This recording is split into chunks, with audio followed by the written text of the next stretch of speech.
Good afternoon. I hope this message finds you well. I have redrafted the trust of your Russian clients. The LLP is effectively see-through. Can you kindly make sure that this goes as quickly as possible? Hey, this is confidential. It would take their Bermuda company and re-domesticate the driver's tax reason. Bye. There was Panama Papers, but then we soon realized this is something big again. It's a leak of two offshore providers, Appleby and Asia City, and then it's a leak of several company registries of tax havens. The documents speak for themselves. They expose the offshore deals of more than 120 politicians and world leaders, from the Queen of England's investment in a company accused of preying on poor families to U.S. Commerce Secretary Wilbur Ross. I intend to be quite scrupulous about recusal in any topic where there's the slightest scintilla of doubt.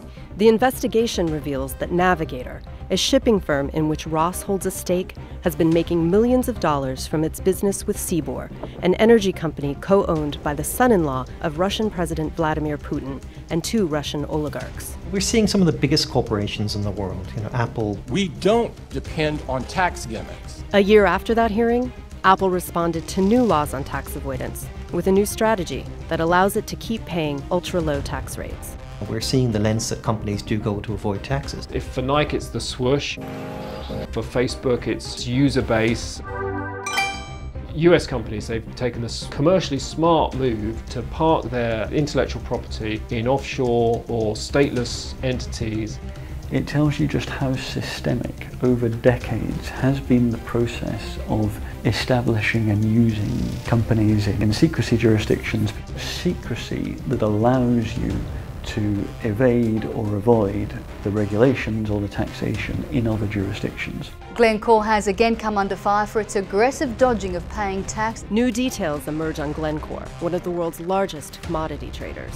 This is a group of 154,000 employees and contractors around the world. Files reveal that the company has fought off lawsuits and tax bills and has diverted millions of dollars through tax havens. This is a mainstream part of the global economy.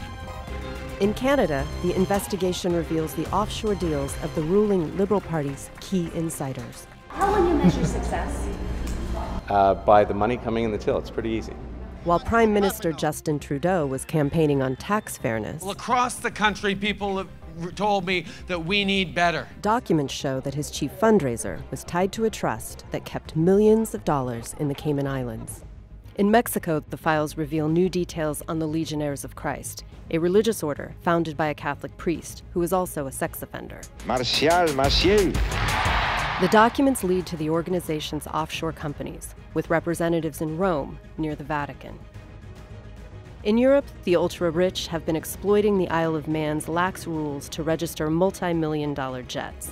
They need to touch down on the island only for a couple of hours to avoid consumption taxes for good. In Africa, Mauritius is an island once known for its sugarcane production.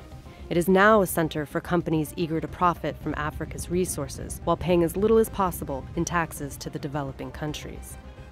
In Asia, the files lead to the offshore holdings of Indonesian dictator Suharto's family, including his son Tommy, who was once convicted of corruption. We're seeing into about 1/5 of the most secret jurisdictions in the world, and the kinds of patterns that we saw with the Panama Papers are now being repeated. Trying to bring to the light that type of secrecy, that's what we need.